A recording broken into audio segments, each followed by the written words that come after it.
All right, you're very welcome to the RTÉ Soccer Podcast. I'm Raf Diallo. You can find us on RT.ie, YouTube, or wherever you get your podcasts. Lots for you today. We'll be chatting to Shelbourne's Rachel Graham later on about the opening group matches in the Avenir Sports All-Ireland Cup and much more, including a former teammate of hers and current Ireland international dropping by. We'll also chat about a dramatic set of LOI men's Premier Division results and build up to this week's Champions League action. More details about our live TV match this Wednesday later on. So I'm delighted to be joined now by Richie Towell and Keith Treacy. Lads, how are you keeping? Oh, good. All right, good stuff. Now, last week, obviously, we didn't get a chance to talk about Marc Canham because the news broke just after we'd finished recording everything. So obviously, the news last week was that he's departed his role as or he is departing his role, I should say, his role as the FAI's chief football officer until a successor is found. Now, that news broke after we finished recording everything last week, although I did read out a statement in the intro last week. But as promised, we're going to chat about his legacy and what his exit means for some of the plans he's had in motion for Irish football. And Keith, I suppose first off, were you surprised when the news broke that Canham is departing his role? Yeah, I was surprised when somebody comes and they present a 12-year plan. You assume he's going to be around. Not 12 years is probably a little bit much, but you'd assume he'd be around for the duration or to at least get the plan up and running. But it's hard to say that I'm going to miss him, to be honest with you, Raf. There's been an awful lot of bumps in the road. And look, I know the FAI have a fair whack to take at this as well, but Marc Canham as an individual has to take an awful lot of criticism here. There's the 9-month wait for a manager, which, look, people would say it is what it is, a 9-month wait, but Marc Canham came out in front of the cameras and he set the deadline for when the manager was going to be announced. So nobody did this to Marc Canham. He did it to himself. And then we had names like Lee Carsley thrown around, which, look, to be honest, I was never really completely thought we would get Lee Carsley into the building. Then John O'Shea came around and we're thinking, well, maybe John can do a little bit. And then we're thrown with this fella called Heimir Hallgrímsson, which, look, Rafi's doing a fine job at the minute. He's doing absolutely okay with the Irish team. But people have said to me, Marc Canham in particular, said the best man has got the job.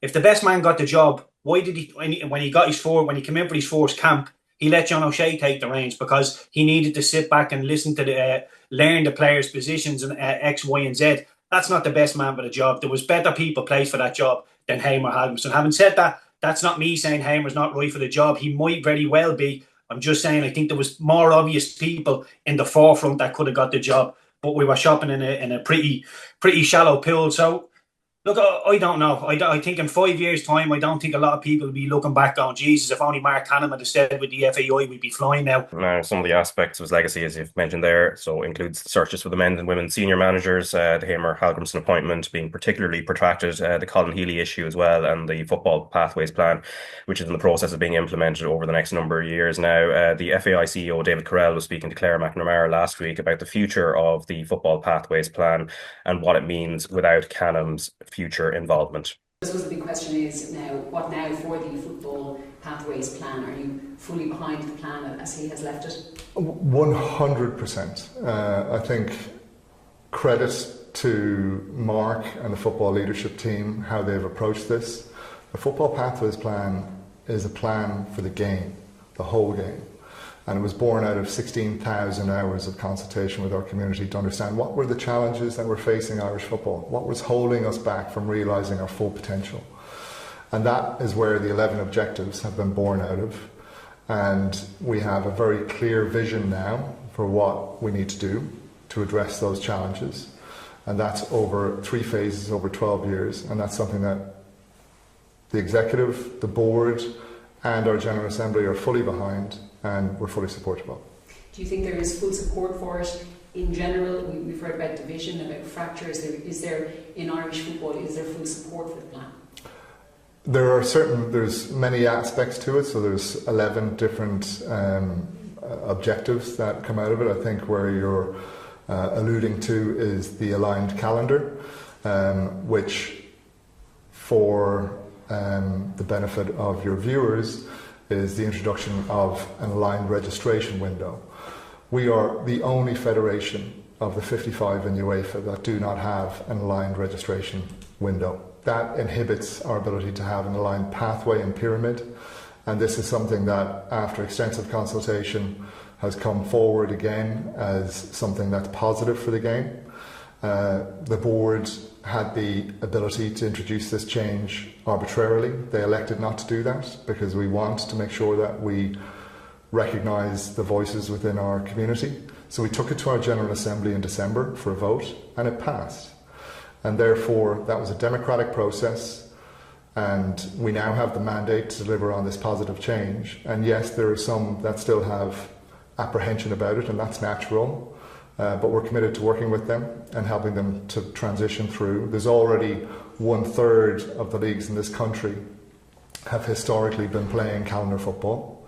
1/3 are already committed to transitioning to it, and the other third are still on the journey with us. But we are absolutely committed to working with them and helping them to see the true benefits of it, and also reassuring them that there is some autonomy within what we've outlined. We're not mandating that they have to play June, July, August. They still have the ability of choice within those summer months to elect to suspend the league for a period if there's local reasons, or to deliver different formats to the game. Ultimately, we all want the same thing, and this is about bringing in more opportunities to play football, more opportunities to play in different formats, and more opportunities to align the pathway. So that is the FAI CEO, David Carrell, who was speaking to Claire McNamara last Wednesday, and a part of it, you can see the full video on YouTube. He addresses the exit of Marc Canham. Now, I'm going to read a little portion of Owen Doyle's column from the RTÉ website on Friday, where he says, and this is in regards to Canham, was he responsible for driving strategy, overseeing coaching, engaging clubs, or liaising with government stakeholders? Perhaps all of the above, but none effectively enough. Public perception matters, especially when the association is seeking substantial government investment to uplift grassroots and elite levels of the most participated sport in the country. And in that court, Canham lost early and repeatedly. Even good initiatives like the Football Pathways Plan, potentially transformative in aligning our calendar and giving children more meaningful game time, were mired in communication failures and mistrust. There's no question that the plan makes sense now. Richie, obviously the Football Pathways Plan has 11 priority actions, and the aligned calendar is the one that's probably generated the most talking points. And I covered that a couple of weeks ago with Jerry McDermott from the FAI, who he's the grassroots director there, and he kind of went into detail on some of the criticisms of it, but also what they're planning to do. But aside from the Football Pathways Plan, the big issue is trying to get money from government to fund academies and also for infrastructure as well. I imagine that's in all of this. That's the most important aspect, trying to, I suppose, attract funding and attract investment. Well, of course, that's the big difference between Ireland and England, isn't it? Like, you look at the facilities all the English players have, even the Scottish lads, they all have incredible facilities to use. And you see the likes of our lads, like I even know firsthand, me with my academy, like as soon as my academy sessions are finished, there's probably 8 or 9 teams waiting to get on the pitch at the one time. There's just like, there's not enough over here for the kids. And it's really sad when you think about it, because we have so many talented young players over here, and some of them are getting lost because they don't actually have the facilities. They don't have the contact time on the pitch to really progress their career. And you listen to them, they talk a great game, they do. They give you all these mandates and talk about, it's very diplomatic, everything is, but you need people to actually do things, not just speak about it. So for me, from the top right down the bottom, it's not good enough. It's not, and we're really letting the Irish kids down at the moment. It's really disappointing, Raf, it is. Yeah, no, there was a piece by John Fallon in the Examiner on Friday as well, in which he spoke to Stephen Bradley, who says he's had invites from TDs to go to Leinster House, and in this case it would be independent of the FAI's lobbying efforts. He'd be willing to lend his voice in lobbying government for investment into academies and this would be ahead of the budget in October. Now, Keith, looking at that, would it be a boost if more influential voices like Stephen Bradley, or if there are others as well who do want to get involved, even if it's not directly part of the FAI's efforts, where they're able to go and lobby government and try and push the case for Irish football at the highest levels?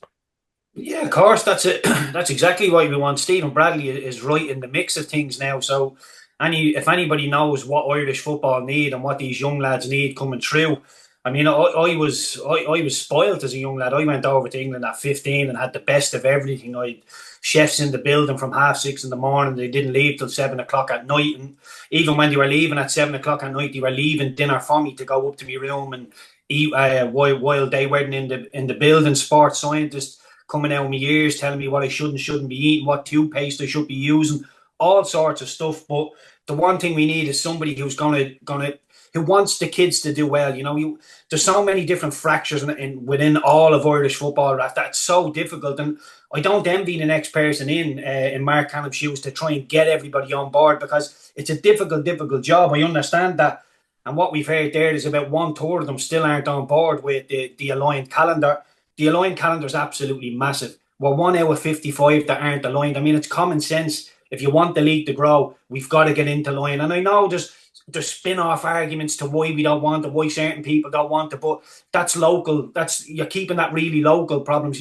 We need to all move forward, and there's going to have to be some sort of compromise between everybody that gets the league moving forward, because that's what we all want. Not as Richie said, it's got to be from the DDSL right up to the senior lads and the senior women in the professional game. That we need all the help we can get. So the likes of a Stephen Bradley, a Brian Kerr is somebody who's totally underutilised in the league. He's been around, managed at the highest level. He's been in the trenches for so long now that Brian Kerr's knowledge in these situations would be absolutely brilliant. So somebody like a Stephen Bradley, Stephen Kenny as well, Brian Kerr, all these lads should be getting leaned on, and how we can all move forward. Like what Keith has said again, like they need to lean on people like Brian Kerr, Stephen Kenny, Stephen Bradley, Damien Duff, just for the greater good of Irish football. Look, they're all with their independent clubs, and that's their priority. I understand that, but for the greater good of Irish football, they need to be leaning on these people, and they need to get them to come together in some sort of role just to try and progress the football, because, as we said, it's just not good enough at the moment, and the only ones who are suffering is the Irish kids. Yeah, and David Carell did address who the successor might be, because Claire McNamara put it to him in terms of whether it'll be someone from inside the system or from someone outside, and this is what he had to say. Just in terms then of Marc Canham spoke in the statement yesterday about a transition period, and he will help ease it for the next person coming in. What is that process going to be like, or how long will that take, do you think? We will do it as swiftly as we can. So we are immediately firing up a search for the long-term successor. In the interim, we'll be looking at an in-house solution to ensure that we've got continuity. And thank you to Marc for his commitment to supporting that transition. So I'm not going to put timelines on it, as you can appreciate, but we will do it as swiftly as we can and make sure that we get the right candidate to lead Irish football forward and deliver on our football pathways plan. How far and wide will you spread the net? Should it be for somebody inside Irish football, outside Irish football? Look, I think there's been a lot of debate on this, understandably. We've got amazing talent within the Irish football community, and I hope and suspect a lot will come forward. But equally, I'm not going to restrict it solely to that. My overriding objective is to identify the best person to take Irish football forward and realise its full potential. If that person presents from within our community, amazing, fantastic. But equally, I'm not going to close off other opportunities. Right, so that's David Carell there, FAI CEO, just on who might follow Marc Canham in the role. Now, obviously, competence does trump nationality and these kind of things, but given the politics of the game, Keith, when you look at what might be needed for a successor, do you feel it should be somebody from within the Irish system already who has an understanding of the politics of the game? And as you kind of outlined there, I think both of you have outlined, there's a lot of politics underneath this that has to be dealt with, even beyond the kind of structural issues. Or is there an advantage of having someone in the Canham mold who's come from outside but has an idea of what it's like to work in high performance? No, I wouldn't. I don't think it has to be an Irish person per se, but it has to be somebody who's familiar with the Irish league, who's been in and around it. Might not live in Ireland, but I do think they will have to relocate to Ireland. But okay, I think Marc Canham has come in with a fresh set of eyes. I think if you were to speak to Marc Canham privately, he would tell you he didn't realise how fractured Irish football was and how big of a job it was to get everybody pushing in the right direction. So I don't think it's a necessity that it has to be an Irish person, but it can't be a stranger to the league. It has to be somebody who's familiar with it and knows the ins and outs. And I don't think anybody, I think, we all sit here and we're saying it's such a massive job to get somebody on side to do this. Whoever goes in that door, I think is going to have their eyes really wide open. We sit here, we're all on board that it's a massive job, but I think it's bigger than any of us actually realise when you get into the room. So Raf. As long as they're competent and you know what they're doing and they've got the League of Ireland's interest at heart, good luck to them, is all I could say. Yeah, Richie, your thoughts on that as well? Yeah, I think someone like John Moran, I know I heard his name being mentioned already before, and he's worked at a club like Brighton and Hove Albion. I was actually very fortunate to work with John a long time ago at Underage Ireland. Brilliant man, knows his football. I also was very fortunate to work with him at Brighton as well. And for someone like him to maybe potentially come into the job would possibly be a great person, because he knows how a football club should be ran. And after being at Brighton and Hove Albion, they are ran incredibly well there. They have Tony Bloom at the top, and then they have Paul Barber just underneath them. They do, and the way they've brought the club from the bottom of the Championship up to the Premier League, and the sustainability of everything that they've done, he would have the ins and outs of how that's happening and ran over there. So I think someone like him could potentially be a great candidate for it as well. But like that, does he realistically want to go to take that job because of the scrutiny's going to come in? And as Keith said, we think it's quite bad looking from the outside. I'd say if you actually get in the door, then you'll realise really how bad it is. All right. Now we'll obviously keep an eye on what happens in terms of Canham's future successor or long-term successor. But let's turn our attentions to the SSE Airtricity Men's Premier Division. And just looking at the table here, that's 3 points separate in the top 7, Keith. That's brilliant, isn't it? It's absolutely brilliant. And it's funny because I go back to the Rovers and Shelbourne game, and the fact that Rovers didn't win the game at home, you're thinking, my God, they must be really starting to fall behind now. Nobody is falling behind, and I'm talking about the big boys in terms of Shells, Rovers, Pats. Nobody is picking it up, and the one reason that Shelbourne managed to get over the line last season was a brilliant start. They just ran away with it at the start, and Shamrock Rovers couldn't quite catch them. But nobody's running away with it. And you look at Drogheda, a lot of people are saying to me, Raf, when Europe rolls around, the squad will become very, very stretched. A couple of injuries, and you would imagine they'll come off the boil. But the likes of a Galway, I know they've got their cup competitions, but they must be licking their lips thinking we're going to be very, very hard to beat. Nobody's ever going to want to play us. And the bigger teams that are going to be playing in Europe later on in the season, you would imagine that they will start to feel the pace as well. So somebody like Galway, I don't think they're looking at it, think we can win the league. But certainly a push for Europe is right on the cards. And Cork and Sligo down the bottom. It's unbelievable, Raf. It's so tight. You lose a game, people are calling for your head. You win a game, you're top of the league. It's brilliant.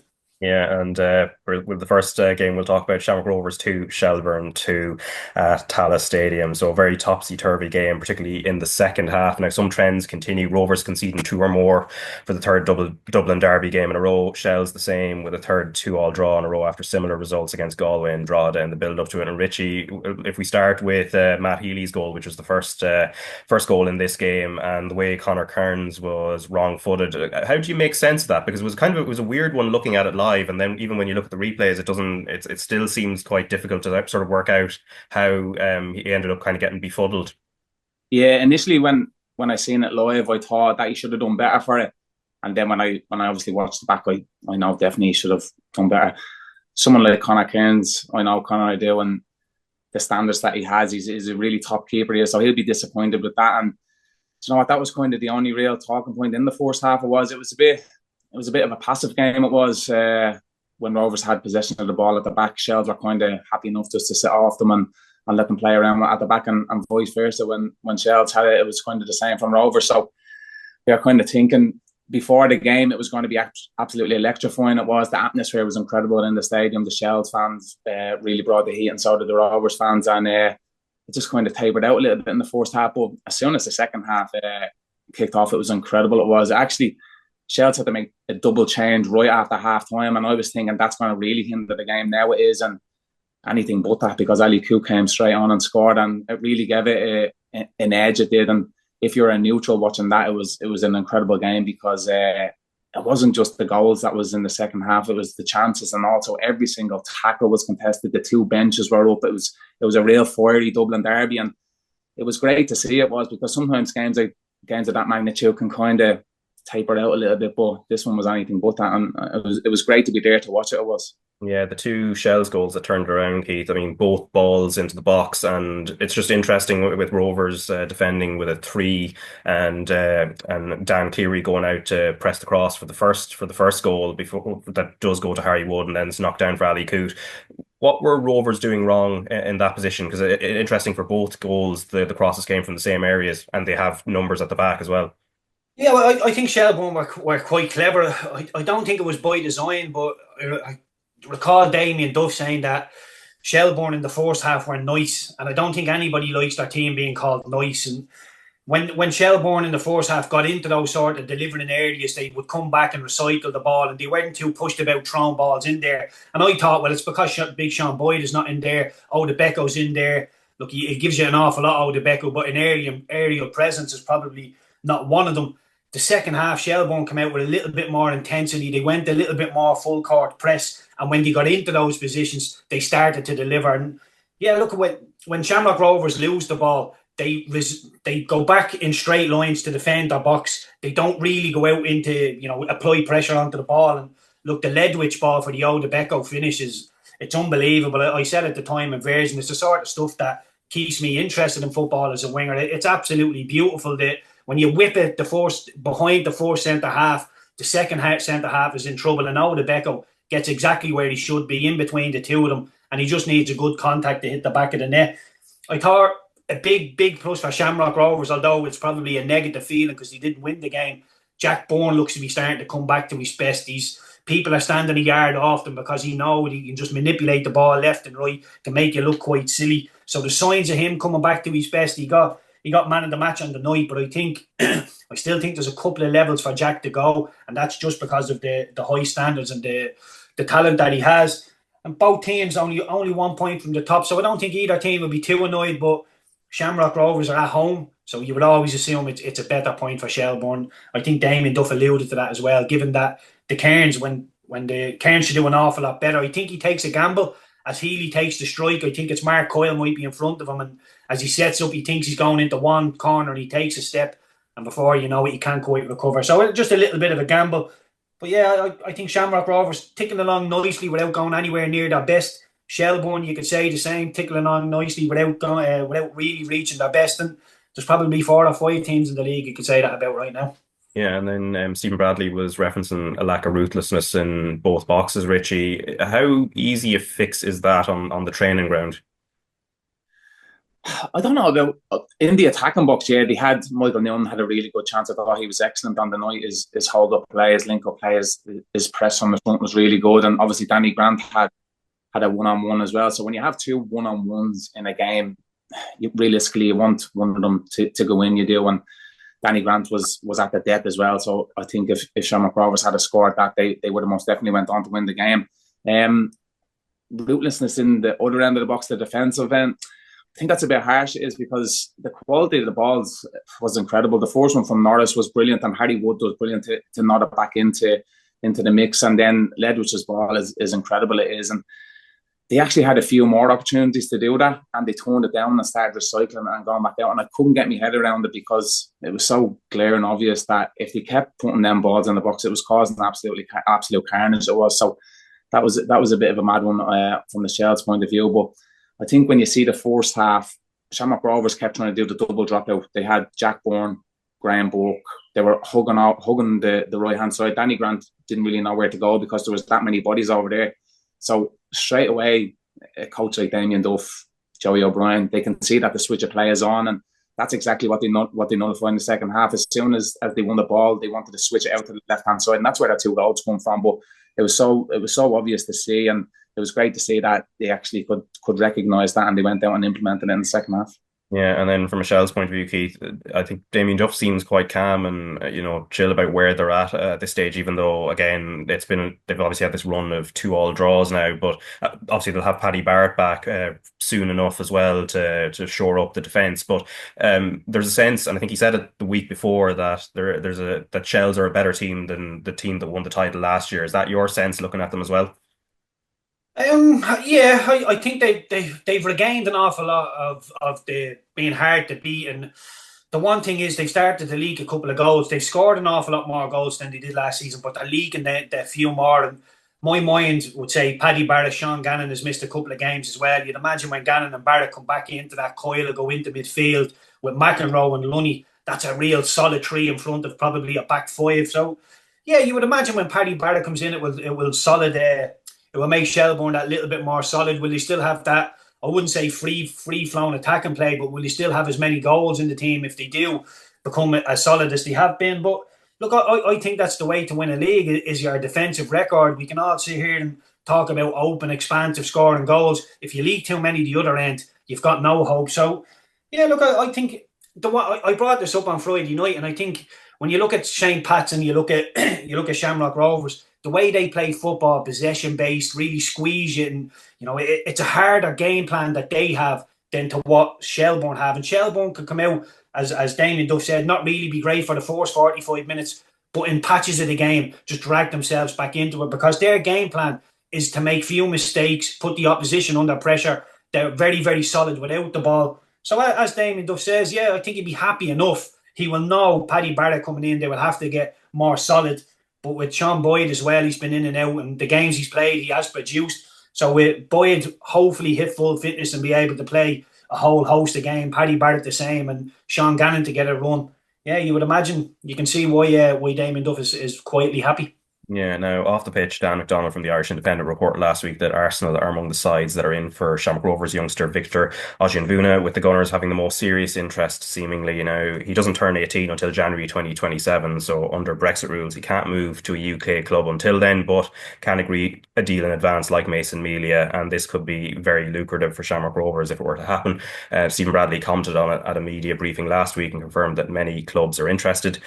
He said, I know we've had several big clubs from around Europe who have been in discussions with us and have talked to Stephen McPhail, and I know those discussions are down the line with a lot of those clubs.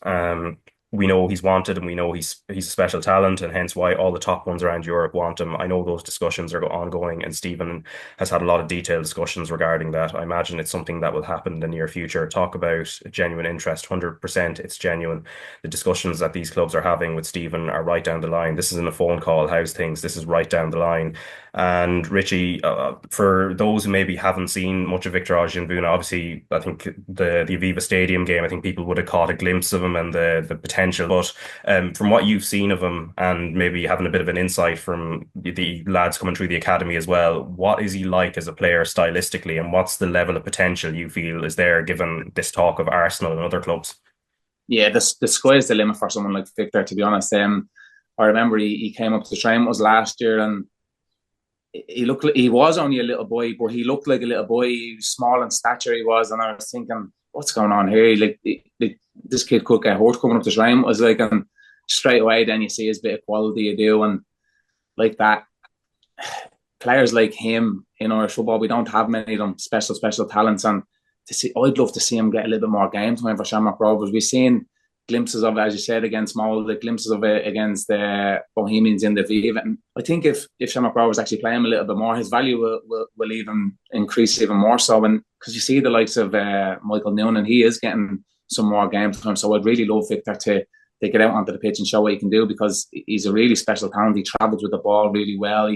He can create things. And as I said, in Irish football, we're kind of missing players like that. So for us to have someone like him to come through in the future, it's a big bonus. Yeah, now his assuredness at a young age seems to give kind of Miles Lewis-Skelly vibes from your beloved Arsenal, Keith. I mean, but more importantly, I think it's wherever he does go, whether it's Arsenal or somewhere else, it's obviously that there's a pathway there where he can get games, because Stephen Bradley says Victor Ozhianvuna is he's one of those players, he's one of those young lads who is just obsessed with playing, so he just wants to play as many games as possible. Obviously getting into like under 23 Premier League football isn't really, it's a good grounding. Obviously there's great facilities at Arsenal and all that, and we look at the names like Saka, Smith Rowe and Nwaneri, Lewis Skelly, who I mentioned earlier, all exceptional talents who've broken through the system. But if you were looking at where he should go next, what would be the advice you'd be looking to give in terms of especially trying to get as close as possible to first team action at a relatively young age?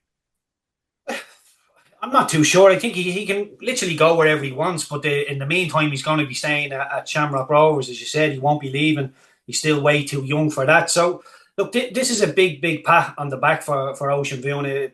Some of the best clubs within Europe and the UK coming looking at him. it's a big pat.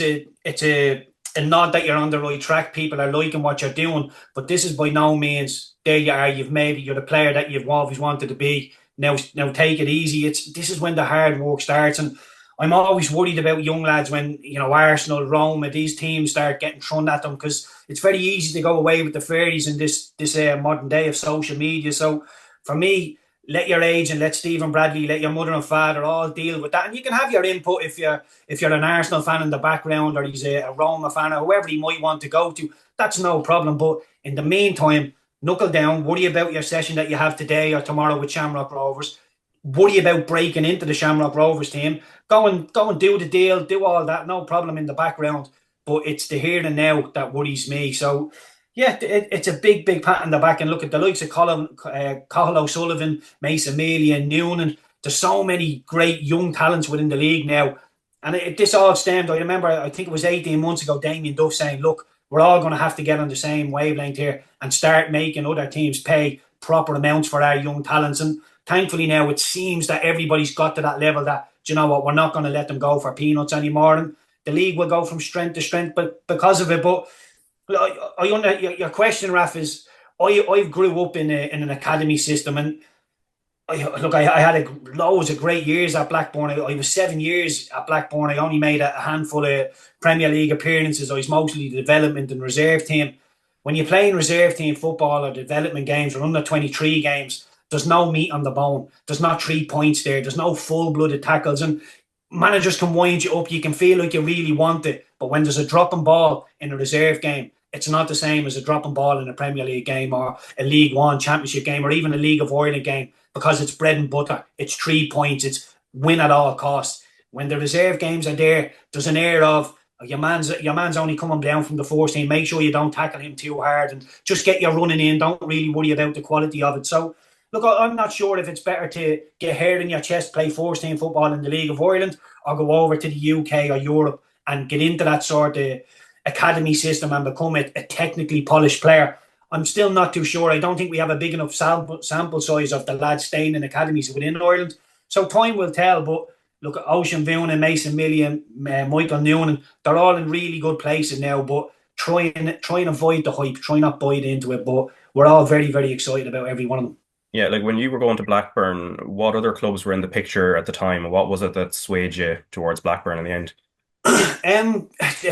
I had, believe it or not, Raf, I had 16 Premier League clubs looking to sign me, and I had two in Scotland, which speak for themselves really. But there was only ever going to be one in Scotland. Rangers was never really going to be too much of an option.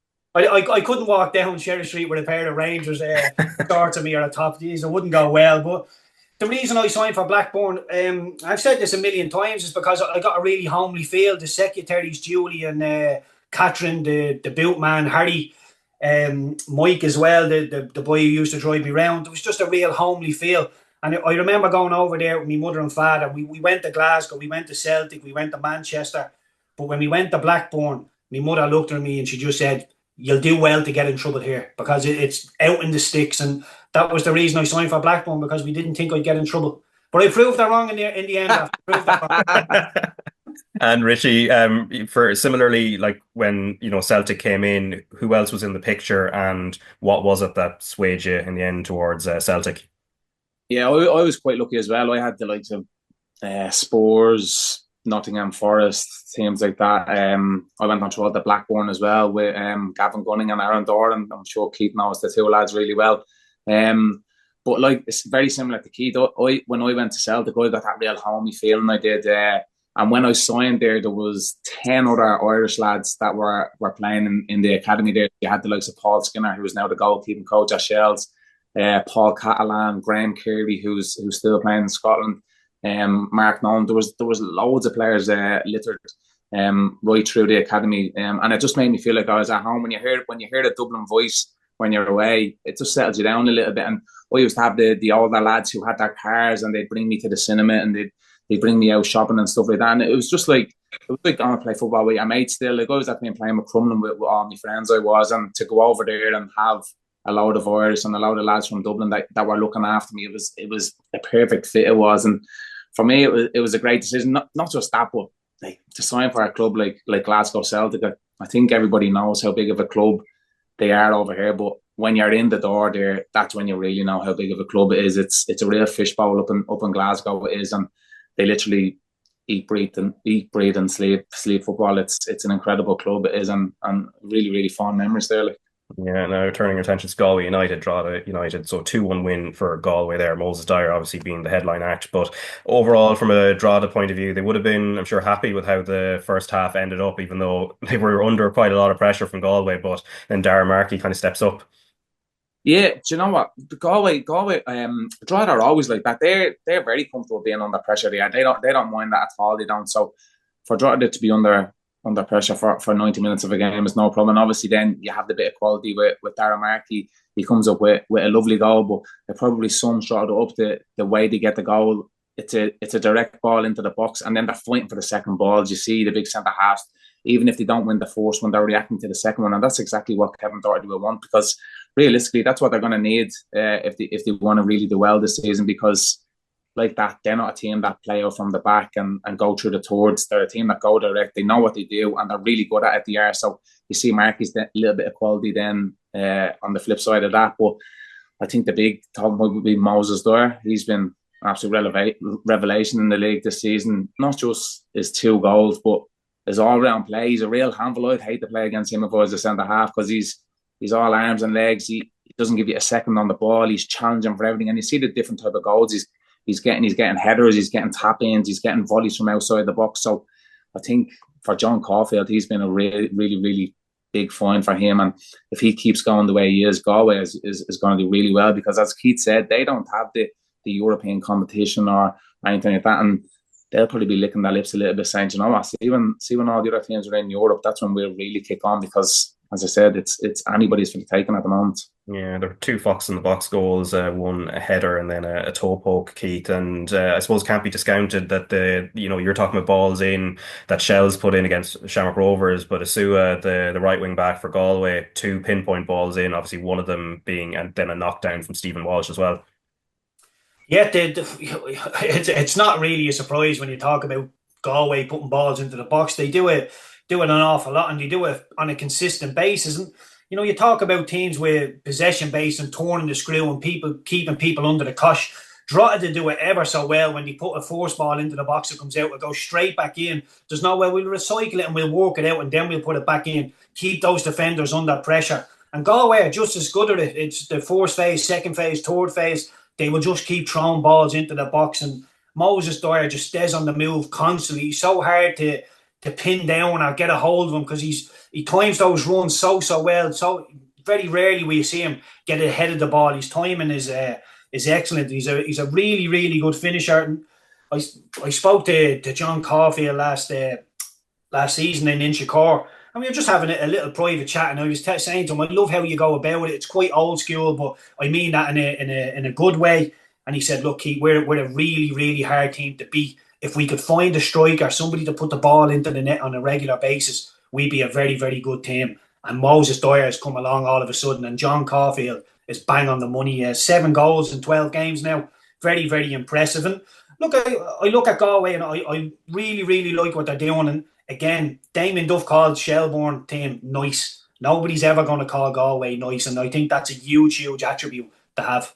Yeah, now obviously positives out of the weekend. Drogheda still top of the table, still with the best goal difference despite all that, and obviously Douglas James Taylor as well came off the bench, and they did have chances to equalise late on. So it wasn't, obviously they lost, but it's certainly not doom and gloom when you're sitting top of the table at this point of the season. Now Bowes came back from a goal down, Chris Forrester penalty in the first half, to win 2-1 with 2 very, very late goals. And this is obviously not the first time, Richie, that Bowes have been coming back from a position where you think they're down and out and completely out of it. As Rory O'Connor, who was doing the LOI TV commentary, said, it was complete bedlam at the end. Fans were loving it. I think it's kind of like what you were saying about the Cork City winner against Waterford the other day. Some great scenes, but clearly Bowes have a bit of fight in the team. There's obviously flaws within their system and within the team, but there's obviously something that Alan Reynolds can work with.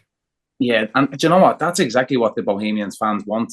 They just want to see a bit of character. Like that's been questioned a lot of Bohemians since the start of the season, was their character. Have they got the minerals when the chips are down to really have a go? And we didn't really see that at the start of the season. We didn't, but you can see it over the last couple of weeks that like that 2-0 down up on Talley and they come back and win 3-2. That's great character it is. And like that again, 1-0 down against Pats, another Dublin derby, and they come back and win 2-1. So Alan Reynolds will be absolutely delighted. He will for what they've done over the last couple of weeks, because I think they're only, maybe 2 or 3 points off top of the league now, which is absolutely crazy considering what we were saying at the start of the season about them. So I think you also see like that, like as I said, with the scenes in Turner's Cross last week, you see it in Dalymount again. And their fans, it's hard for me to say, but they deserve it, they do. Do you know what I mean? Because they're very passionate fans. They're always come out in their numbers, they do. They always make it a really electrifying atmosphere. And I heard Alan Reynolds say after the game that you won't get an atmosphere like it in the country. And I agree with him, because when that place is rocking, it's a really difficult place to go. And see with the momentum they have now, they'll be feeling on top of the world with their fans behind them as well. That's going to be a real fortress to go and try and get a win. Yeah, and then the Cornwall goal that equalised for Bohs, Keith, from a Pat's perspective, it's very similar to the goals we've been criticising Bohs for conceding earlier in the season, Keith. Yeah, like I looked back. Obviously, I was in the studio on Friday night, but I watched the highlights back a couple of times, and I still can't understand how Cornwall has the freedom that he has to get that header. He's literally the freedom in the 18-yard box in the 90th minute of the game when you're 1-0 up. You know, it's one thing saying like push out to the edge of the box, lads. We want to create a bit of space or try and catch somebody offside. You've got to mark a manager coming out. You can't just run out blindly. Somebody's got to get a hold of him. And it's not like it's a Ross Tierney or a smaller player in stature that you thought, oh, I didn't realise he would ghost in and score a header. Cornwall's a big unit. If anybody was a danger, it was Cornwall was a danger. So look, defending from St. Pat's is a little bit questionable. And look, you're probably feeling as low as a snake's belly, thinking we were just about to win and now we've got a draw. And then you get the sucker puncher of I think it was 96th, 97th minute. So it's a real body blow for St. Pat's. But look, at the end of the day, Bohs had 62% possession. They 7 shots on target to St. Pat's 2. They had a better XG on the day as well. So look, I think Bohs were a better team. I know Pat's got themselves ahead through the penalty and would feel that they could have held on and will feel that there was something there. But I think when you zoom out, the performance on the whole from St. Pat's probably wasn't good enough. And I think Stephen Kenny is I think he's honest enough to admit that. But from a Bohs point of view, like what was it, 90 minutes of football ago, they were chanting for Alan Reynolds out. Now the top of the form table, 12 points in 5 games. Long live Alan Reynolds. Yeah, and from a Pat's point of view, obviously they're still really well placed, although you could say that about more than half the teams in the league at this stage, given where the points are. But are there doubts from your point of view, Keith, when you look at them compared to maybe at the start of the season? Obviously, the wingers haven't really been firing in the same way as they were last season, and Aidan Keane is out at the moment. Mason Mealy is very young, obviously hugely talented, but are there doubts when you look at them compared to a few weeks back? Yeah, of course, there's doubts. I highlighted the wingers the other day. People, when you think of Stephen Kenny's teams, you think of open, expansive, the wingers bombing down, the fullbacks getting involved. When I tell you that St. Pat's, I think, has scored 17 goals this season, and El Bouzebi and Mulraney have been responsible for 2 of those. I think Mulraney has 1 assist and El Bouzebi has 1 goal. That's not good enough from them too. I know Mulraney didn't start against Bohs, but it's not good enough. They played, I think, 11. El Bouzebi's played 11. Mulraney has played 10. That return is not good enough. And if you're not stretching people through the width on the pitch, it's going to get really, really tight in the middle. And if it's tight in the middle, Chris Forrester is going to suffer. So there's a whole knock-on effect of the wingers not stretching people. Aidan Keane is one that's obviously a big one. But I don't think anybody started the season thinking Aidan Keane is going to be the main man for St. Pat's and he's going to score 20 goals this season. And if Aidan Keane is injured, then Pats are going to really struggle. Aidan Keane played himself into that sort of form. He started scoring goals, became a really important player, and now he's got injured and people are saying, oh, well, maybe Pats are struggling. I think Pats are struggling all over the pitch at the minute. And look, I think there's little tactical tweaks that Stephen will need to get right. I'd love them to be a little bit more solid, just somebody to think, what happens if we lose the ball now? Because they get counter-attacked so often, so many times. And it's at times in the game, Raf, where it's nonsensical to be counter-attacked. You're winning 1-0 away from home. When the 40th minute rolls around, you shut up shop for the next 5 minutes. You make sure you go win 1-0 up at half time. And now Pats, you get to the 80th minute, you're 1-0 up. Shut up shop. Don't make any more mistakes. No 50-50 balls into midfield. Any sort of questionable ones, turn them around the corner. Get the ball, keep it in there at half of the pitch. Pats don't play like that. It's like first minute, play, 90th minute, play. Doesn't matter the scenario, doesn't matter the feel, doesn't matter the atmosphere, play.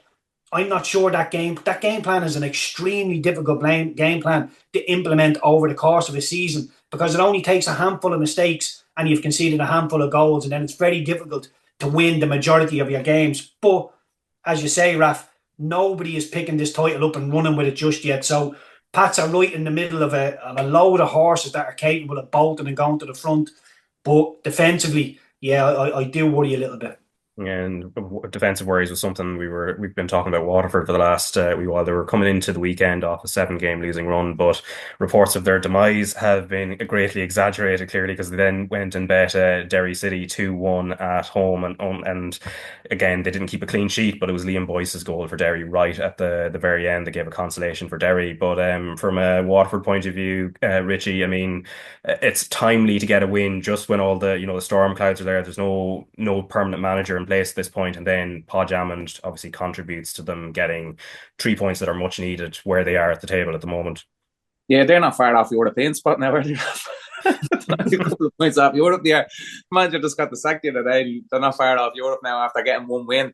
That's the unpredictability of this league, isn't it? Like, you think a team like Waterford only had a sack in the manager on a horrendous run. On the flip side, you have Derry down a great run, scoring loads of goals. They look like they were in a real flow, they did. And then Waterford go out and beat them 2-1, And like that, if Waterford do want to stay in the league, it's going to be down to Padraig Hammond. He's going to have to fire them to safety. He is now. You obviously have the likes of Andy Boyle that's had to come back from injury. He was missing, I think, for 6 of the defeats that Waterford have had. So to have him back, I know he's a real leader within the team, within the dressing room. So to have him back and them turning back into a little bit of form is probably understandably why they've missed him over the last couple of weeks. So listen, yeah, they have something to build on, but it would have been a real doom and gloom place to be around. Keith will tell you, when results aren't going your way, your manager gets the sack.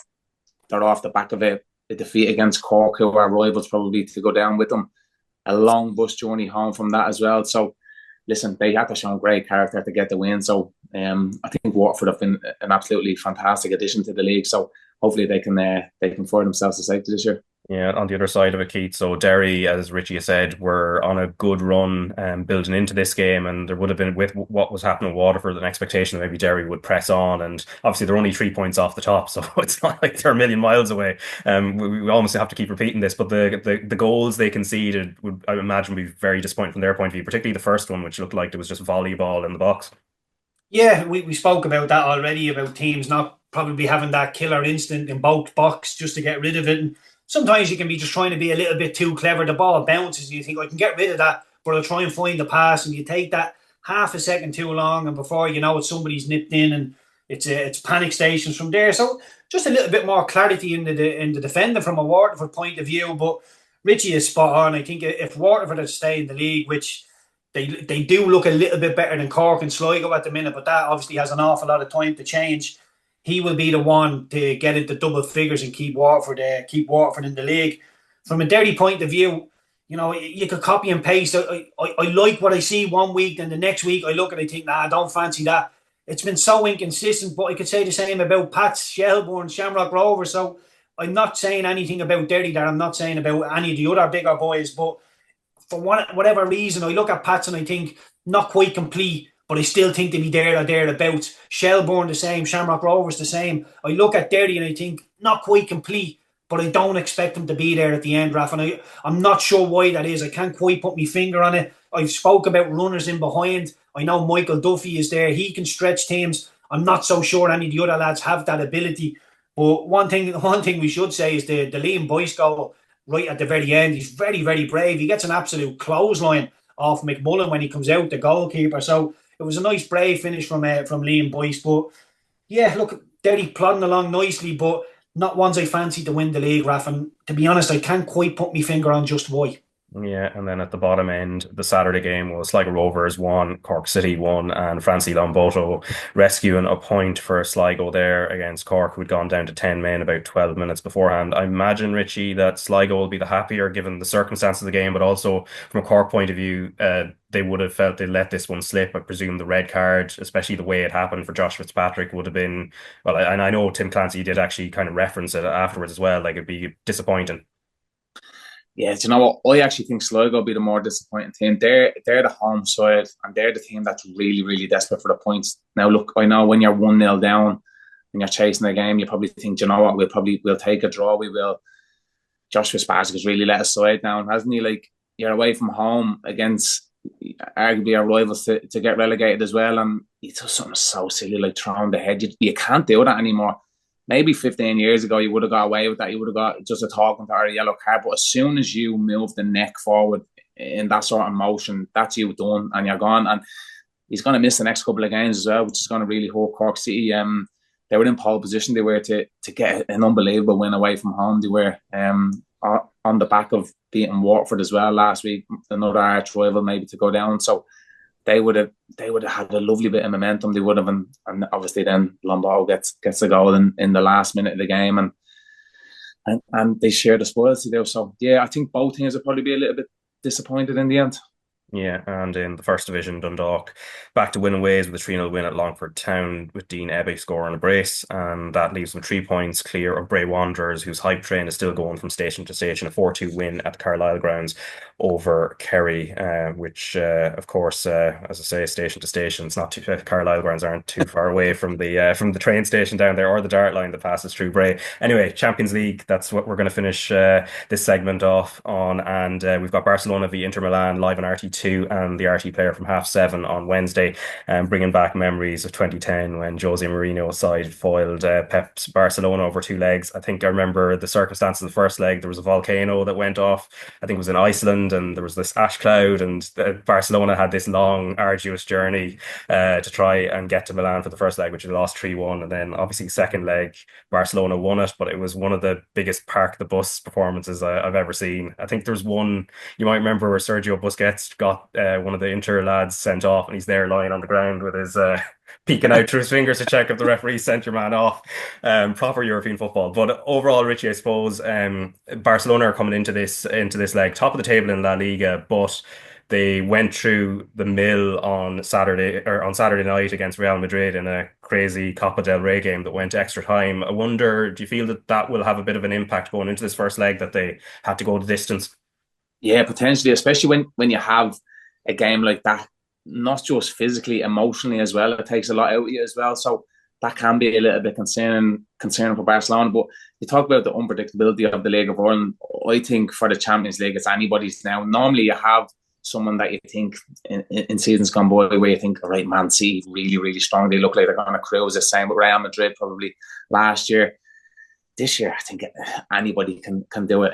You obviously have Barcelona probably are the favourites, but you see Arsenal with the performance that they're putting in against Real Madrid recently. Who's going to say that they can't go on and win it as well? So I think with the teams that we have left in it, I think we all think, you know what, we all fancy our chances. So it's going to make for a really entertaining football over the next few weeks. Yeah, and Barcelona with a couple of injury issues. Robert Lewandowski has been carrying one. Alejandro Balde, the left back, is also out. And Inter, on the other hand, Keith, they're defensively, like a lot of the best Italian sides, they're extremely durable, but they've started losing games in the last wee while. So they lost the second leg of their Coppa Italia semi-final to AC Milan 3-0, and obviously, given the opposition, that would hurt them more than anything else. And then they lost to Bologna last weekend, and then yesterday they lost 1-0 to Roma, and suddenly now Napoli are top of Serie A. So it's a weird time to be coming off the boil, unless they're being distracted by the fact that they have this huge opportunity in the Champions League.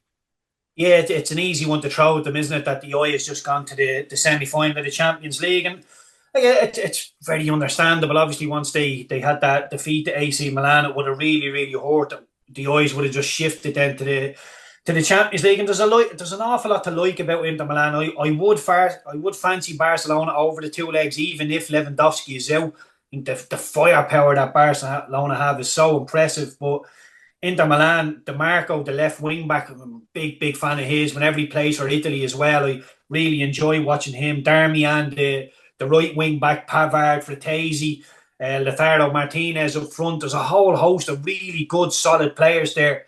But the interchange, and especially young Rafinha and Lewandowski, the left wing and the centre forward, the way they just interchange and run in behind, it's excellent stuff. So it'll be the old Italian masters trying to defend against the flair of the Spanish. So it's a really intriguing tie. I don't think anybody wants to play against Barcelona. The teams that's left, I think they've got the most weapons to hurt people. Like young Lamine Yamal just seems absolutely fearless at his age, and every time there's a big game, he just comes to the forefront. Very rarely has he failed to produce. Rafinha has been unbelievable, surpassing Messi's records in the Champions League for Barcelona. Dani Olmo, Frankie de Jong, Pedri, the composure and the control they have in that midfield is, it's the envy of most teams in Europe. So I fancy Barcelona, Raf, but if Inter Milan were to come out ahead over the two legs, it wouldn't be the biggest shock in the world because they're very evenly matched.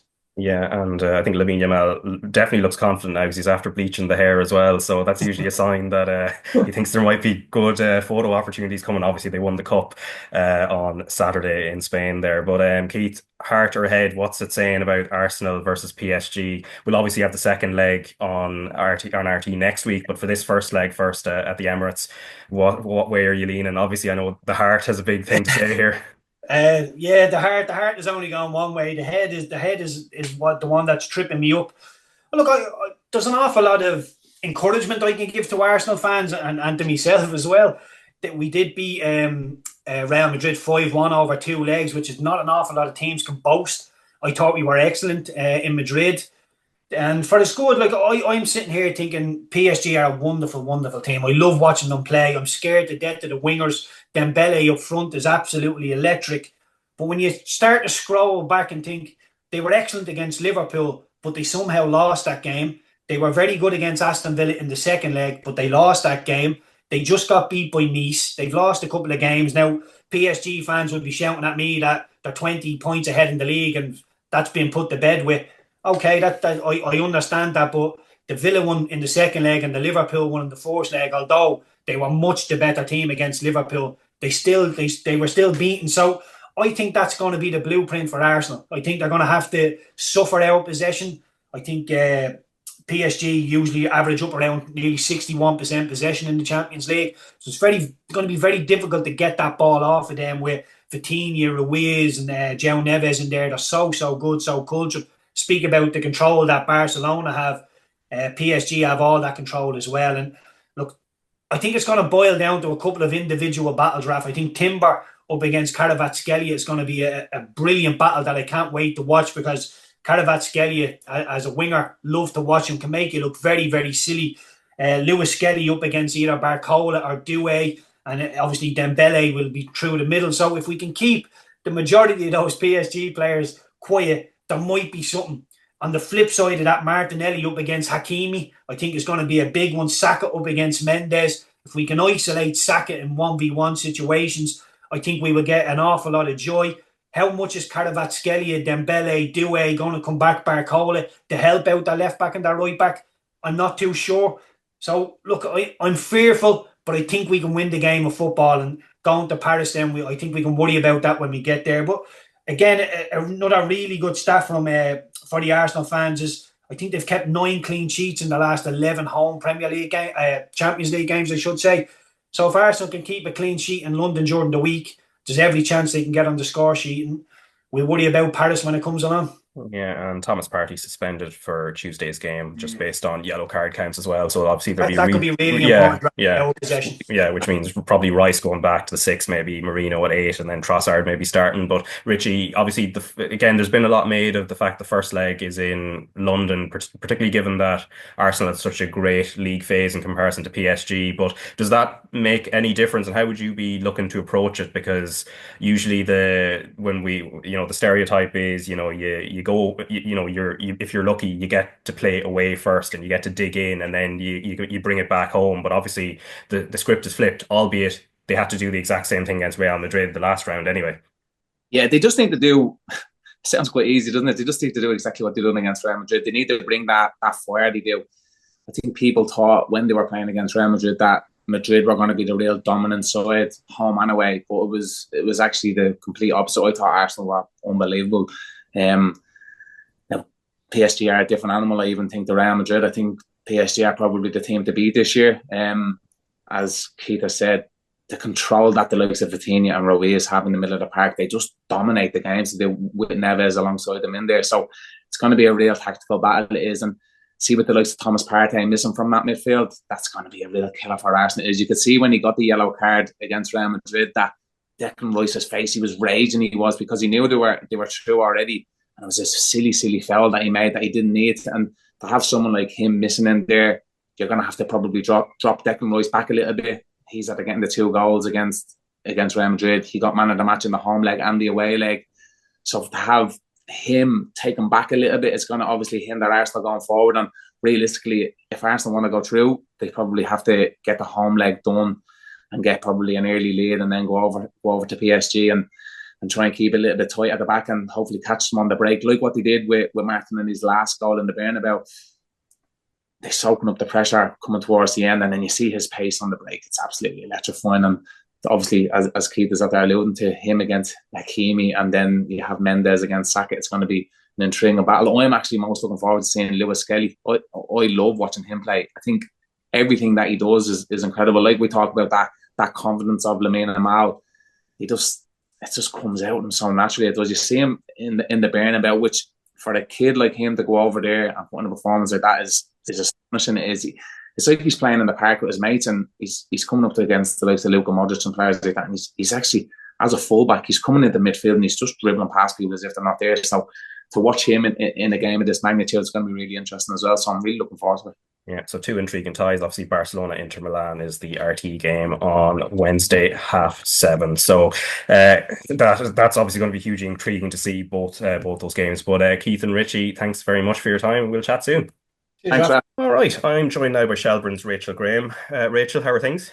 I'm good, Raf. How are you? Yeah, not too bad now, and I imagine you're quite happy off the back of the weekend. If we look at the Avenir Sport All-Ireland Cup, so the first group stage matches of this season's competition, so your Shelbourne side beat Linfield 5-1. We'll chat about that very shortly. Sligo Rovers won, Bohemians won also in your group as well, and then Group B, Shamrock Rovers 6, DLR Waves 0, and Wexford were 5-0 winners away at Lisburn Rangers, and then Group C, Galway United 2, Cliftonville 1, and Peamount 3-0 winners away at Cork City, and then in the final group, Group D, Glentoran 1, Athlone 0, and Treaty United 0, Waterford 0. But on your Shell side, Rachel, so I think it seems to be quite similar to the 7, the recent games where you scored 7 in the league, where it's hard fought, but then your experience and I suppose the depth in your squad tells as the game goes on.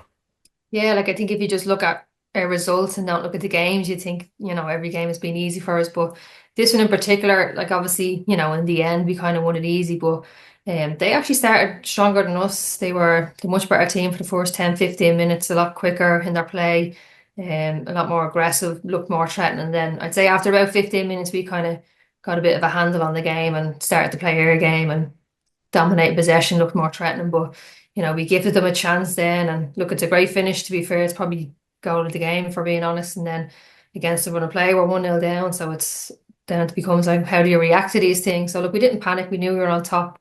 We knew we'd get back into it. And then Rebecca Devereux up the other end with an equally good strike, gets us 1-1. And then just before the half, we go in, Kenzie Anthony gets us 2-1 up. So look, obviously really happy with how we reacted to going 1-0 down. And then into the second half, then it becomes about getting the next goal. And Maeve Walmer then popped up to make it 3-1. We kind of knew then once we got the 3-1, we'd see the game out. But like you mentioned, the depth in our squad, we made a few changes for the game, and we few players who maybe haven't played as much as others. So to get them match sharp, so we made probably maybe 5 changes to the starting 11, and everyone played really well. Especially Maeve stepped up her first start, got a goal, played really well. So look, we're really positive how we reacted to going 1-0 down. It was a great opportunity to get players who maybe haven't played as much, and then we also got 2 academy debuts on the pitch as well. So look, overall a really good game, really good day for us, 5-1 win, but first half really, really tough, and then second half I think we just pulled away with it.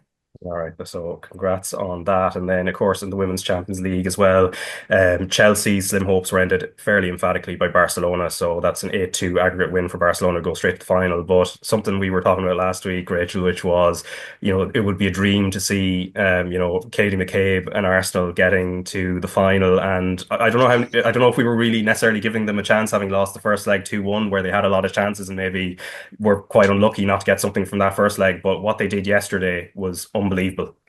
Yeah, like I think we said, look, they have a chance, but it's going to be really tough. But I really wasn't expecting that game and how it went. And look, to be fair, Arsenal, like they were very much deserving of it. They were the much better team, started really well. Didn't give Leon any sort of chances in the game, any sort of hope. And look, they were probably gifted a goal early on. But look, you take these things when they come your way, and they pushed on, kept stayed on top of the game. Didn't, because sometimes when you do get that early goal, it's easy to kind of sit back and just kind of defend for a little while, but they didn't do that. They kept going, and you know just before half time, then they go 2-1 up with a great goal, and then I think it was like 30 seconds into the second half, then they get the other one. So I think Leon were probably left a bit shocked. I don't think the players were expecting that at all, and maybe Arsenal weren't expecting that either. But definitely they were a much better team. They kept all of Leon's top players very quiet in the game. I think Katie made a couple of early, tough challenges that kind of set the tone of it, and maybe they don't fancy it then as much after that, but absolutely they were brilliant. Look, you'd be worried for them going into the final, but how easily Barcelona picked off Chelsea, and Chelsea are the top team in England at the minute, probably going to win the league most likely. So it'll be interesting to see how they do against Barcelona at the final. Look, brilliant achievement for them. I'm delighted, especially for Katie, obviously getting to play. I think she's our first Irish player since 2009 to play in the Champions League final. So it's probably going to be one of the highlights of her career. I think, it's obviously a really tough ask, but I think as an occasion in itself to play in a Champions League final is, there's not very many people who get to do that. So delighted for her. Really excited to see the final, but yeah, it's obviously going to be a really, really tough game for them. Yeah, the final, it's going to be on 24th May in Lisbon. And as you mentioned, great chance for Katie McCabe, but she has people she can emulate. You mentioned the last Irish player, I think it's 2009, but 2007, when we think about the only time Arsenal and the only English team to have won the European Cup at this stage, at Arsenal in 2007. And you look at the names of Emma Byrne, Ciara Grant, and Yvonne Treacy in that match day squad. So there's plenty of inspiration there as well for Katie. Yeah, and I think, Katie's quite close still with Emma Bourne, obviously in the Irish setup. So plenty of experience. You can go and ask them, what's any advice you can give them. But I think for these things, like it's like as tough as it is, you just enjoy the occasion as it is as well. I know it's obviously tough. It's the best day ever if you win, but I think if it's your first ever final, you kind of enjoy the occasion of it and take it all in. And sometimes you can forget about that. And when you look back, you almost don't remember the day, you don't remember the game. So I hope she just takes everything in and can lean on advice from the likes of the girls who've been there and done it before. So look, I don't think they'll be as easily picked off as Chelsea were. I think the final will be a lot tighter, but yeah, it'll be a very tough ask for them. But I think the way they played yesterday, they'll definitely put it up to them. Yeah, so a month to go before that, so obviously plenty of anticipation. But now we've got someone with us who knows what it's like to play in a side that takes on the likes of Arsenal and Chelsea domestically, but also what it's like to play alongside Katie McCabe at international level. Rachel, you'll know her from her time starting out with Shelbourne before she eventually went to West Ham. So before we introduce our guest, do you want to just give us an insight into how impressed you have been in her career to date? I think, look, for me, I always had a little soft spot for Jess. She was always my little dressing room partner. We used to sit beside each other and used to have the little chats before going out into the pitch. But like from day one, we just knew she was special. I seen her under 16 and she was, head above shoulders above everyone else. And then when she did come up to our senior team, she, took her probably a game or two to get herself into that starting 11 and no one was ever taking it off her. But for me, I always said like she's, my favourite player ever to watch playing football. It's just, someone just plays with a smile on their face and everything is just so naturally gifted and a really good attacking player. So for me, she's one of the best players we've ever had. Obviously, it's really sad to lose them, but you always wish them well and delighted to see them do so well when they go over. So look, I know she's struggling with injuries at the moment, so I'm just dying to see her back playing and hopefully eventually soon get her back into that Ireland squad because I think she's very, very missed at the moment. Yeah, now, of course, that is Republic of Ireland international Jess Ziu. Jess, how are you? And I know as Irish people, we tend to be very, it's hard to take praise. I know from like anybody I meet, it is very difficult, but you had a big smile on your face there. So obviously, you're delighted to hear all those nice things being said. Yeah, no, look, I've played with Rach for a couple of years, and everything she's just said, likewise, she's been an absolute legend. Her, Pirlo and Noel, the three of them at Shells have been absolutely unbelievable to play with, sorry, not against. And I mean, I am here today over those type of people too in my career growing up. So yeah, very thankful for all our little chats for each in the dressing room growing up. Yeah, and if we go back right to the beginning of your career and like I suppose getting involved in football, so you start out at Rivermount Boys and Girls in Finglas now at the age of 5, and obviously that's about 17 years ago now. Now I said girls plural, but at that stage, am I right in saying you were the only girl in the team at that stage? Yes, I was. Even the clubhouse, it used to have a big sign outside of it, and it always used to say Rivermount Boys. And everyone used to always say we have to add "and girl." And now, when I actually walk past it when I'm at home, it has "and girl." So, yeah, it's quite nice being the first girl on the team, and now seeing the sign with girls too. So, yeah, it's nice to lead the way for Rivermount. Yeah, as you were coming through at a younger age, when was the point that you realized like football was something you wanted to pursue and you actually want to make a career out of? Yeah, well, growing up, I wasn't very great academically. I've always been a very sporty person. And I think when I was probably called into my first under 15 camp at the age of 12, or probably even before that, because I made Interpros at the age of 12. So I'm lucky. I had 12, 13, and 14. I had 3 years Interpros. I think being around all the girls, I think it just opened my eyes to a whole new level of football. And from there on, I've just never looked back. And it's always just been football, football, football. I mean, I probably should have took the academic side more serious. But look, I've always just been football driven, and that's just how I am. And thankfully, it's gotten me to where I am now. Yeah, and Rachel, then when Jess walks in the door, then obviously you said some very nice things earlier, but in terms of the raw materials, and obviously you were kind of involved in coaching some of the youth teams as well. What were the raw materials you were looking at in terms of what you could build on? Like I think, when you just watch her play, you just know it's completely natural to her. And I actually remember doing a session in Rivermount. I think it was your school, but it was in the Rivermount hall. And I can't remember what age it was, but it was she was primary school. But I remember seeing her, I was like, who is that girl? And I was like, I think I was Rahini at the time. I was like, we need to get her to Rahini. It was me and Ray in this doing the session, but I think you might have been at Shells at that stage. I'm not sure, but we left you be God, anyway. I don't actually remember that. Yeah. And I have a good memory, but I actually don't remember It that. was in that hall, that Rivermount hall. I remember. Oh wow! Like that I know girl, when something special. I go back now and look at the hall, it's so small compared to when Yeah. I used to train in it. It's tiny now. Yeah, but you picked her out straight away, but it didn't take any sort of trained or special eye to pick Jess out. And then obviously we merged with Shelbourne then, and Jess would have been probably 15, 16 at the time. And I went into coach the under 16s then. I was doing my B license. So, we had an excellent squad at the time, and Jess was probably, the best player there by far. And you just knew she was going to go far. So we used to play her in the 10 at that stage, and she'd just get it and run by everyone. And used to kind of say to her, like, you just do what you want when you get it, because you know better than me, to be honest. So she didn't take much coaching. We knew she was special. And then I think she came up to the senior level at 16 and was in the squad, then in the starting 11 in no time. And you could just tell, can beat players with ease, get us up the pitch, has that real quality in the final tour, which is the hardest place to play. So I think, yeah, look, it didn't take a trained eye to notice that Jess was special, and it's just a real natural raw talent. So I think it's, for me, when I was looking at her, I was like, I'm probably not going to try and coach her because, I can't really tell her what to do. She's doing it better than I ever would. So yeah, really, really special talented player. Yeah. You mentioned like to stand out in the level of talent that's in that squad coming through at the same time. So I think, am I right in saying Izzy Atkinson's around at Shells at that point? Also Emily Whelan, and then younger players that do eventually come through as well. So Jess Stapleton and Abby Larkin then follow. So it's a real sort of a bit of a golden generation in a sense. Yeah, and that's probably what Shells would have been really good at, was getting all the young best players and having that really good academy. And even in the team that I coached with Jess, it was, Rachel Kelly was in goal.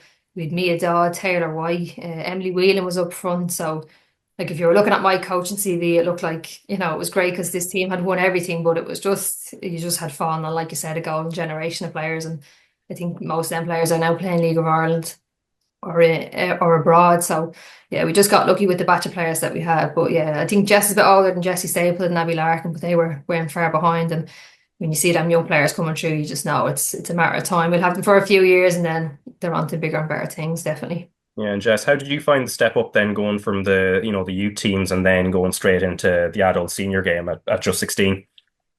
Well, luckily in my career, I've always played a year or two above. I also think playing with the boys until I moved on developed me a lot.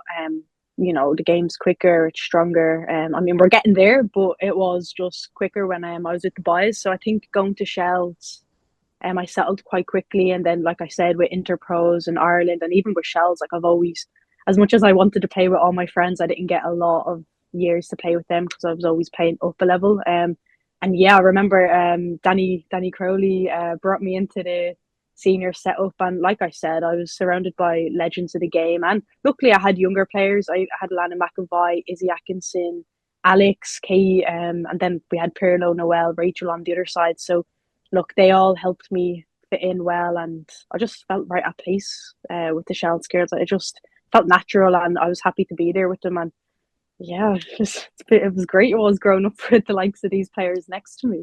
Yeah, They and made it easy for me. yeah, you were already at that stage as well, I suppose, captain under international underage international level. So 2018, you're the under 16 women's international player of the year, and then it doesn't take long then before you're into the Ireland senior squad under Colin Bell, and you get called up for the squad in August 2018. Like at that stage, you're 16, and then suddenly you're thrust into the senior international setup. Is it a whirlwind for you, or as you've said, you're used to playing a year above? Was it something you were just kind of taking in your stride and you kind of feel like, yeah, I belong in this kind of company? Yeah, I think me as a person, I just take everything in my stride. I kind of just go with it. I never overthink any situation. Like I remember Colin called me into his office to say he's going to bring me up, and I'm excited on the inside, but I don't want to put too much pressure on myself. And being so young, going into camp with, like we mentioned, Katie and Denise, and they all made me feel at home straight away. And luckily, I also had Izzy Atkinson with me at the time, so I was rooming with her. And once again, they all just made me feel really comfortable. No pressure on me. I think I came on against Northern Ireland 4-0 up, and my first touch went straight to one of the Northern Irish girls. I probably touched the ball 4 times in 15 minutes, but look, I didn't care at the time. I was just happy to be with that group of players and having Colin too. I had him as under 17s also, so I built a really good connection with him. And yeah, it was all amazing, and I just took it all in, and I'm still going. I feel like a senior player now. I do. Yeah, at just 22. But the caps start ramping up during even Vera Pauw's time. How did you find that era as well? Because it's the same period where the dream of actually going to a major tournament starts to build up, and you're kind of part of that journey. Well, to be fair, with Vera's time, I think a lot of people forget, there was a few camps where I was in the stand. Like I didn't have everything handed to me. And with Colin, I was getting selected every camp and I was getting minutes and I was building on that. And then Vera came in, and sometimes with certain managers, it just takes a while to prove yourself to them, or maybe you're just, you're not one of their starters at the minute. So yeah, I remember there was the Georgia camp where I actually made my debut, my starting debut, but we played Slovakia 4 days before and I was in the stand. So I think Vera's error really taught me to grab every opportunity with both hands and just take it and don't look back, and don't ever underestimate, any situation that I'm in. And just take everything with 2 hands and run with it basically. And that Georgia game was, the doors just opened for me, and I starting more games. So yeah, I think a lot of people just think, not that they think it, but not everything was handed to me. I did go through a bit of a rough spell too when I was 2021, being benched for Ireland and not even being in the 20, being up in the stands. So like I said, it made me resilient, and it just made me want more, and I just kept working hard, and luckily I got my opportunities. Yeah, and did you feel something magical was building at the time in terms of the collective as well? Because obviously we know it did end up with a qualification for the World Cup, but I remember chatting to a few of the players, the likes of Courtney Brosnan, Katie McCabe, I think about halfway through the campaign, and there was this kind of quiet confidence. But again, when it hasn't been done before, it's hard to say, it's hard to sort of predict or make a sense of it. But obviously, as we know, it kind of worked out. But could you feel that sort of building being in and around the camp? Yeah, definitely. I think a lot of people are very calm. A lot of the senior girls, we've got a lot of experience in that team. So no one ever got ahead of themselves. We had game rooms in camp, and we'd all just go and chill and just vibe. And I mean, when it came to the pitch, some of the performances that we put in were probably not expected for a lot of people. And I think being just a smaller nation, it doesn't put a lot of it's similar to club with West Ham. I always compare both styles of football. Like, we're the underdogs, we chase, we run, we work our socks off for each other, and that's what we done in the campaign. And unfortunately, I did do my knee the day we were the camp that we were meant to play Scotland in. But yeah, look, I think every single person wanted it so badly, and I think that showed in every single game we played, whether it was Scotland, Georgia, no matter who it was. No one ever got complacent, ever. Yeah, you mentioned the knee injury because that ruled you out ultimately at the World Cup and the timing of it. So you just moved to West Ham at that stage. There's there's exciting things happening with Ireland. How tough was it to take at the time, because it meant a 17-month absence after that? Yeah, we played London City in the cup, and I remember me and Izzy lived together at that stage, and we both had our suitcases packed to go into the Scotland camp. But yeah, when that happened to me, I remember Rihanna Jarrah was there, because I think she was at London City at that stage. And yeah, I knew it was going to be a big injury. I didn't know it was going to be my knee, but how it happened, I knew it was going to be quite big. So look, I went home that week and I seen all the girls in camp, which was really nice. And they all just gave me hugs and were just saying that they're there for me. And look, I just dove head first into my recovery with my knee. Missing the World Cup was obviously very sad, but I didn't let that get in the way of my rehab. I just thought I'm going to come back stronger and quicker and just more resilient than I've ever been. And look, I'm a strong believer that everything happens for a reason. So the World Cup just wasn't meant to be for me. Yeah, and Rachel, I suppose, the mental strength needed to sort of have that sort of attitude going into a serious injury like that. And we know that, ACL injuries have been very prevalent in the women's game, and so many have had to come back from it. So it's hugely admirable, isn't it? Oh, huge. I mean, look, I've been lucky that I haven't had any kind of big major injuries. So I just think, people, they don't realize, go from training with your teammates week in, week out, day in, day out, and then all of a sudden you're in a gym on your own and you're doing just these rehab programs, and it's so tough mentally, and not even the length of time, it's just because you're away from everybody. It's just a whole new norm for you now, and even the mental side of it, to get yourself back, you're wondering, are you going to be as good as you were beforehand, as quick as you were beforehand? But look, I think if you do it right, look, we've seen Chloe Mastaki come back from, Jamie Finn they've come back, they don't look any different of a player, even probably better than they were before. So if you do it right, which I know Jess will definitely do, you don't hold you back, they don't affect you as much as, if you don't do it right. So look, Jess has obviously, had a great attitude all grown up, loves playing football. So I'm sure she's going to want to get herself back, like she said, even fitter, even stronger, quicker. So yeah, it's really tough. It's such a mental game when you get injured, and then obviously to do it twice is probably more than double as tough. It's really hard. It's just really disheartening. So look, it's great to see Jess is nearly back. I think she's back running as far as I'm aware. She can confirm, but hopefully it's not too much longer now. We see her back playing for West Ham, and then I'd love to see her back playing for Ireland as soon as possible. Yeah, and the second time it happens, which was last year, Jess, did you sort of know straight away it was the same injury or very, very similar, or was it a case that you had to go and get a scan first, and then it's sort of I suppose the news is confirmed then? Yeah, well, the second time it happened, I missed out on Australia again. I was meant to go with West Ham. So I just thought, look, Australia's not meant for me, obviously.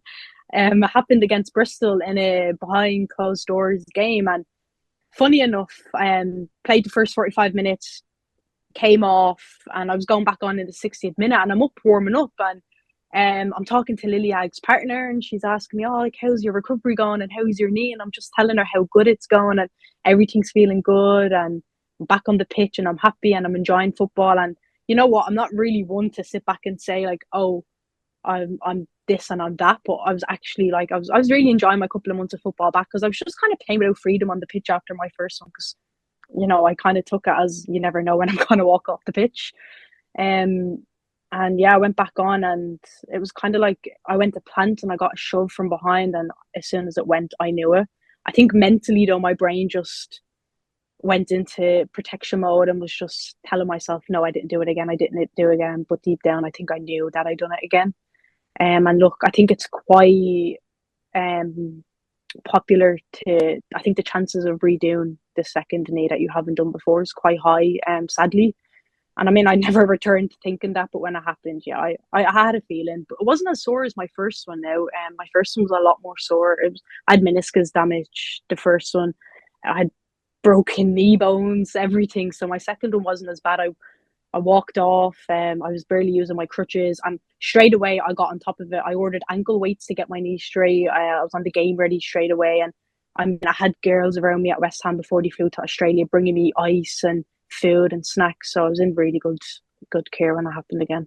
Yeah, and between the two injuries, you also did get back playing for Ireland, which I suppose is testament to your, the mental strength of the work you'd put in, and it must have been brilliant to be involved, say, in the game against France down in Cork, where maybe the expectation is, France are one of the best teams in the world, but then a collective performance like that, you beat them 3-1, and to be involved must have been brilliant, especially in that stadium as well. Yeah, no, that was insane. Creating history against, I think France, Sweden, and England. I think they were ranked second, third, and fourth when we had them in our group. So, having that type of talent in your group is only gonna push you more. And even those games that I came back in, I felt like I could express myself, and I was just enjoying football. I know the results didn't go our way, but the performances that we put in as a team, I think, they were very resilient. I thought we're playing second, third, and fourth in the world. Sometimes you have to be realistic in football, but then at the same time, we did go and put in a 3-1 result against France, which was unbelievable. My dad, my brothers were there, and yeah, I remember that day as if it was yesterday. And it was great having Julie back too after being out for so many years and seeing her play so well. It was just a really good day to be Irish. No one believed us going into that game. I think some of us were taken back too. So yeah, it was great.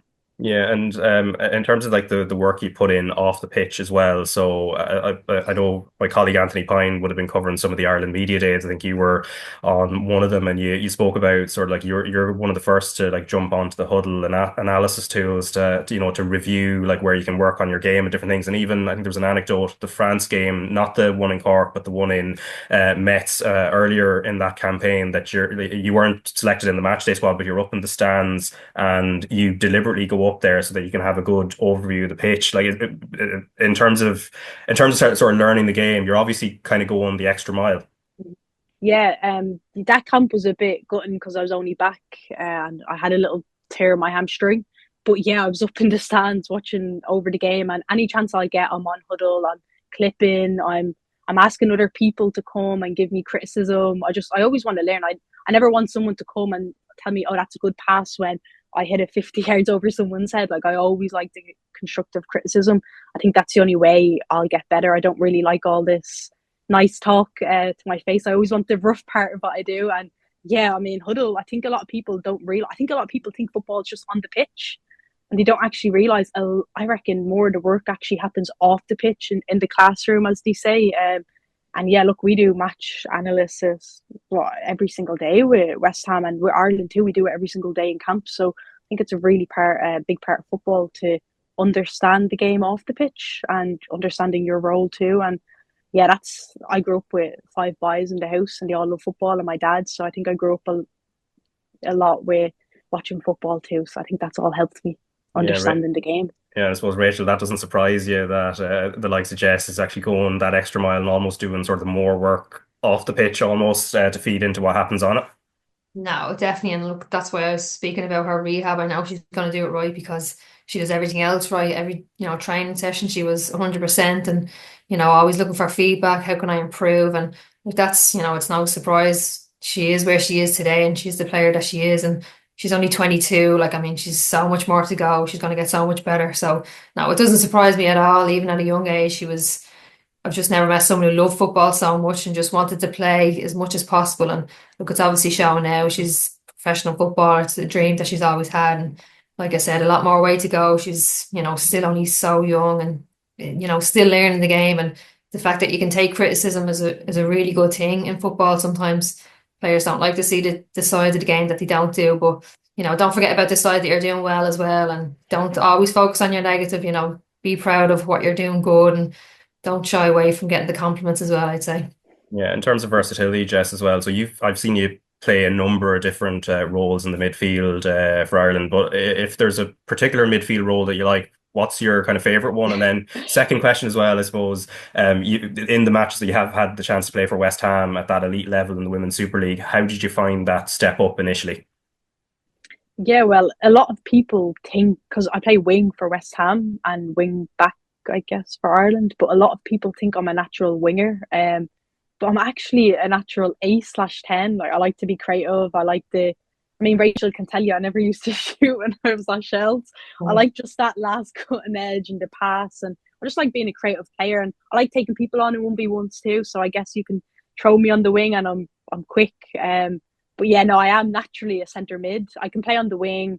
Look, I can play. I think I played fullback in a cup game for West Ham when I came on. So like I said, I think it all comes back to watching clips and understanding not just your role but any role. Because I was meant to come on in the cup game. I remember Brian pulled me and said you're going to go on in the 10, and I think someone must have gone down with an injury, and I came on right back, and I understood the role. So I think that's really important to, understand loads of different roles and not just your own. And then in terms of just standard, I mean, look, I think it speaks for itself. Not just West Ham, but England. I mean, it's the league that everyone wants to play in. It's one of the best leagues in the world. The standard is unbelievable. It's a professional environment. It's obviously a big step up from Shells. Even the players that I'm surrounded with by every day, we're surrounded by just professional athletes every day, and the environment is great. And like I said, I'm surrounded by amazing staff. And look, with my injury too, they provide me with everything. I've got like coming back from injury, I've got Alter G, and you can go running in the water. Like, the facilities is it's next to none. Like, we've got chefs cooking for us. All our gear is washed, so I don't need my mum to do any of that anymore. So yeah, just everything, not just on the pitch, but as well as off the pitch. Like, you're provided with so much over here. And yeah, I'm forever thankful for all of that, because I think if I was to do my knee for a second time at home, it would have been a lot tougher to go through that with the facilities at home. So yeah, I'm very thankful for all of that over here. Yeah, and that's all happening in Chadwell Heath. Is that the name of the place? Yeah. Yeah. Yeah, I've been in between Chadwell and Rush Green, where our men's training ground is. It's like 5 minutes away. Yeah. So I've just been in between both of them. So yeah, it's been good. Some nice facilities. Yeah, and in terms of the time frame, in terms of when you think you might be kind of back to or close to being back, I know Rachel alluded to a little bit earlier. How close do you feel you are to sort of getting there again? Well, firstly, the goal was to reach the Euros, but yeah, obviously that's not going to happen anymore. So we haven't taken a step back, but we've just kind of relaxed it a bit more. I'm now almost 7.5 months post-op. I'm running, I'm kicking the ball, I'm doing change of direction, I'm back in team warm-ups. So look, yeah, I'm pretty much 75% of the way there. They run me every single day, so my fitness has to be there. So I'm getting back. I'm hoping, with the season ending in a week, the timing's not great in terms of going back into contact and team training, but I will be back and ready to go in pre-season and getting my game time. So I think it all falls. I mean, it never falls well through an injury, but if I had to choose, it falls well, because I'll go into pre-season. I can build up my minutes in pre-season and go from there. All right, that's great. Yeah, that's great to hear. I suppose a final question for yourself, like, just in terms of that period where you're obviously doing a huge amount of work in terms of the recovery and the rehab, but I suppose it also gives you a little bit of time to maybe get home from time to time. Are you able to get back from time to time? And then also the fact that Izzy and Abby are also based and living in London, are you able to sort of catch up with them quite a lot as well? Because I did see, I think they're living together based on they were on the kids show Total Football there recently, where I think they did admit they're sort of killing each other in the house, but at the same time they're having a great time living together. Yeah, no, I've met up with them too in London, and I wish we met up more. I actually just passed my driving test. Oh, thank God. That was the last bit of independence that I needed for myself, because it's been quite hard, because I'm in the training ground every day, and I'm at the stage where it's physically and mentally just draining, because I just run, and I'm constantly sore. So I haven't gotten to see them too much, but we have met up a few times in London, and yeah, look, it's great to see them, and not just them. It's great to see all the Irish girls playing in England. And I mean, like, we've got London City and Birmingham playing for a playoff spot in the WSL. So I mean, we've got Meg Campbell with London City, and then we've got 4 or 5 girls in Birmingham. So it'd be good to see the league add more Irish girls. So it's quite nice seeing all of them. But yeah, no, I haven't got to see them too much, because my rehab has kind of taken priority over that. But I was only saying to the girls, this will be my first summer with no football in the last 4 years. Because when I first moved to West Ham, it was summer, so I was only halfway through my season with Shells and came straight to West Ham. And then the summer after that, I had my ACL recovery. And then the summer after that was the one last year where I had camp for Ireland. So this summer I've got 2 holidays booked to Spain. The first one I will continue my rehab, and then the second one, 10 days, nothing at all. So I'm really excited to get it physically but also mentally, because even though this is my second time doing my injury, my knee, a lot of it's easier in ways, but mentally it's also just really hard because I only had 8 months in between, both injuries. And all I mean, I'm in England to play football, and obviously that's not happening right now. So sometimes it can just be mentally really tiring, the long days. So yeah, I'm really looking forward to just switching off for 10 days. All right, well, I wish you best of luck on the final step of that. And I suppose, Rachel, before I let you go, you're back in action on Saturday when you head down to Limerick to face Treaty United. And I suppose fair to say Treaty have made a step over the last couple of seasons. They've definitely made a step up. So this is going to be quite an intriguing match from a Shelbourne point of view. Yeah, like they've obviously had a good start. They're sitting in fourth at the moment, and look, they're just off. Okay, we had the All Ireland Cup, but the week before they've off the back of a defeat to Athlone, so they're going to want to bounce back. And there's some good attacking players that we're aware of that are, we know we're going to be under pressure in certain parts of the game, so we're preparing for that. And look, we back ourselves as much as we respect the opposition, but we also back ourselves to go. And if we perform, we can feel like we can beat anyone. So look, it's a really tough game for us. It's also a really big weekend, and the top four are playing each other, and Galway are going to play Athlone that day as well. So both of them unbeaten in the league so far. So it's, the table looks like it looks now, but it could be very different come next week. So look, we'll just see if we can take care of our result, and then hopefully maybe get a draw in the other game, or, see how that one goes. But yeah, a big weekend for us and a tough game for us. All right, well, best of luck with that. So that's it for this week's podcast. Next week, we'll be releasing the podcast on Tuesday. There's a whole host of matches in the men's Premier Division on Monday night. Thanks to Keith and Richie for joining me earlier, and special thanks to you, Jess, as well, for taking the time, and best wishes on getting back as soon as possible. And as always, Rachel, cheers, and I'll chat to you next week. See you, Raf. Thanks for having me.